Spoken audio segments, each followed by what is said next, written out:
ఓం శ్రీ మాత్రే నమః. భక్తి భాస్కర ఛానల్కు స్వాగతం. జ్యోతిష్య శాస్త్రంలో అత్యంత శక్తివంతమైన మరియు చర్చనీయాంశమైన నక్షత్రాలలో మూలా నక్షత్రం ఒకటి. కేతువు అధిపతిగా ధనురాశిలో ఉండే ఈ నక్షత్రం గురించి సమాజంలో అనేక అపోహలున్నాయి. ముఖ్యంగా ఈ నక్షత్రంలో పుట్టిన అమ్మాయిల జీవితం, వివాహం మరియు భవిష్యత్తు గురించి ఆసక్తికరమైన నిజాలను ఈ వీడియోలో వివరంగా తెలుసుకుందాం. నక్షత్ర మండలంలో 19వ నక్షత్రం మూల. దీనికి అధిపతి కేతువు, రాశి అధిపతి గురువు. మూల అంటే వేరు లేదా పునాది అని అర్థం. ఈ నక్షత్రం గెలాక్సీ కేంద్రానికి దగ్గరగా ఉండటం వల్ల దీనికి అపారమైన శక్తి ఉంటుంది. ఈ నక్షత్రంలో పుట్టిన అమ్మాయిలు సాధారణంగా ఏదైనా విషయాన్ని మూలాల నుండి తెలుసుకోవాలని ప్రయత్నిస్తారు.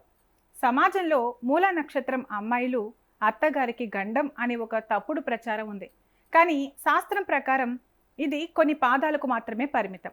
అది కూడా సరైన పరిహారాలతో తొలగిపోతుంది. ఈ నక్షత్ర జాతకురాలు సహజంగానే ఒక ప్రత్యేకమైన వ్యక్తిత్వాన్ని కలిగి ఉంటారు. వీరు మంచి ఎత్తు, ఆకర్షణీయమైన ముఖ వర్చస్సు కలిగి ఉంటారు. వీరికి నడకలో మరియు మాటలో ఒక రకమైన అధికారిక ధోరణి కనిపిస్తుంది. వీరు దేనికి భయపడరు. క్లిష్ట పరిస్థితుల్లో కూడా ధైర్యంగా నిర్ణయాలు తీసుకుంటారు. వీరికి ఆత్మవిశ్వాసం చాలా ఎక్కువ. వీరు ఏ విషయాన్నైనా ముక్కుసూటిగా మాట్లాడతారు. దాపరికం లేకుండా నిజాయితీగా ఉండటం వీరి ప్రధాన లక్షణం. అయితే ఈ నిజాయితీ ఒక్కోసారి ఇతరులకు కఠినంగా అనిపించవచ్చు. కేతువు అధిపతి కావడం చేత వీరికి ఆధ్యాత్మిక విషయాల పట్ల, యోగా, ధ్యానం మరియు పురాణాల పట్ల అమితమైన ఆసక్తి ఉంటుంది. మూలా నక్షత్ర అమ్మాయిల వివాహం విషయంలో గురువు మరియు కేతువుల ప్రభావం ఎక్కువగా ఉంటుంది. సాధారణంగా వీరికి వివాహం 23 నుండి 27 ఏళ్ల మధ్యలో జరిగే అవకాశం ఉంది. ఒకవేళ జాతకంలో కుజదోషం వంటివి ఉంటే వివాహం కొంచెం ఆలస్యం కావచ్చు. వీరు తమ కుటుంబ గౌరవానికి కట్టుబడి ఉంటారు. పెళ్లి విషయంలో తల్లిదండ్రుల నిర్ణయానికి ప్రాధాన్యత ఇస్తారు. అయితే భాగస్వామి తనను అర్థం చేసుకునే వ్యక్తి కావాలని బలంగా కోరుకుంటారు. మూలా నక్షత్ర జాతకురాలకు వచ్చే భర్త చాలా ప్రత్యేకంగా ఉంటాడు. ఆర్థికంగా స్థిరపడిన వ్యక్తి అయి ఉంటాడు. సమాజంలో మంచి పేరు ప్రతిష్టలు ఉన్న కుటుంబం నుండి వస్తాడు. భర్త చాలా ఓపిక గలవాడు మరియు సహనశీలి అయి ఉంటాడు. మూలా నక్షత్ర అమ్మాయిల కోపాన్ని లేదా మొండితనాన్ని ప్రేమతో జయించే వ్యక్తి దొరుకుతాడు. భర్త ప్రభుత్వ ఉద్యోగి, న్యాయవాది, ప్రొఫెసర్ లేదా ఉన్నత స్థాయి వ్యాపారవేత్త అయ్యే అవకాశం ఉంది. భర్త వీరిని ఒక మహారాణిలా చూసుకుంటాడు. వీరి సలహాలకు, ఆలోచనలకు విలువ ఇస్తాడు. చాలామంది భయపడే అత్తగారి గండం అనే విషయం మీద శాస్త్రం ఏం చెబుతుందంటే, మూలా నక్షత్రం మొదటి పాదంలో పుట్టిన వారికి మాత్రమే తల్లిదండ్రులకు లేదా అత్తమామలకు స్వల్ప ఇబ్బందులు ఉండవచ్చు. మిగిలిన 2, 3, 4 పాదాలలో పుట్టిన వారికి ఎటువంటి దోషం ఉండదు. వివాహ సమయంలో మూల శాంతి లేదా కుంభ వివాహం వంటి చిన్న పరిహారాలు చేయటం వల్ల ఎలాంటి నెగిటివ్ ప్రభావం ఉండదు.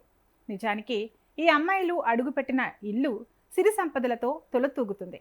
ఆర్థిక ఎదుగుదల విషయంలో మూలా నక్షత్రం చాలా అనుకూలమైనది. వీరు రాజకీయాలు, పరిపాలన, బోధన, బ్యాంకింగ్ మరియు పరిశోధన రంగాల్లో అద్భుతంగా రాణిస్తారు. సొంతంగా వ్యాపారం చేసే సామర్థ్యం వీరికి పుష్కలంగా ఉంటుంది. వీరి జీవితంలో అసలైన రాజయోగం 25 ఏళ్ల తర్వాత మొదలవుతుంది. 31 నుండి 38 ఏళ్ల మధ్యకాలంలో వీరు అత్యున్నత స్థాయికి చేరుకుంటారు.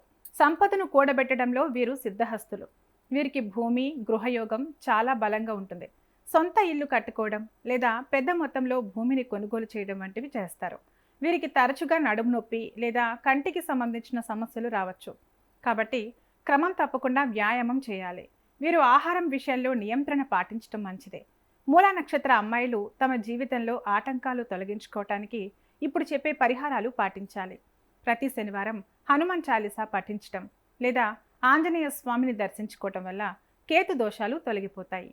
గురువారం నాడు శనగలు దానం చేయటం లేదా దత్తాత్రేయ స్వామిని పూజించడం మంచిది. కుక్కలకు ఆహారం పెట్టడం ద్వారా కేతువు ప్రసన్నుడవుతాడు. వీరు తమ ఇంట్లో గణపతి ఆరాధన చేయటం వల్ల సర్వ విఘ్నాలు తొలగిపోతాయి. మూలా నక్షత్రంలో పుట్టిన అమ్మాయిలు అదృష్టహీనులు కాదు, వారు అదృష్ట విధాతలు. అపోహలను నమ్మి భయపడకుండా మీలోని శక్తిని గుర్తించి ముందుకు సాగండి. మీరు ఏ రంగంలో ఉన్నా అక్కడ అగ్రస్థానంలో నిలబడతారు. మీ రాకతో మీ పుట్టినిల్లు, అత్తగారిల్లు కూడా అభివృద్ధి చెందుతాయి. ఈ వీడియో మీకు నచ్చినట్లయితే వెంటనే లైక్ చేయండి, షేర్ చేయండి. ఇలాంటి మరిన్ని వీడియోల కోసం మా ఛానల్ను సబ్స్క్రైబ్ చేసుకుని బెల్ ఐకాన్ను నొక్కండి. దీని ద్వారా మేము చేసే ప్రతి వీడియో నోటిఫికేషన్ రూపంలో మీ వరకు చేరుతుంది. సర్వే జన సుఖినో భవంతు.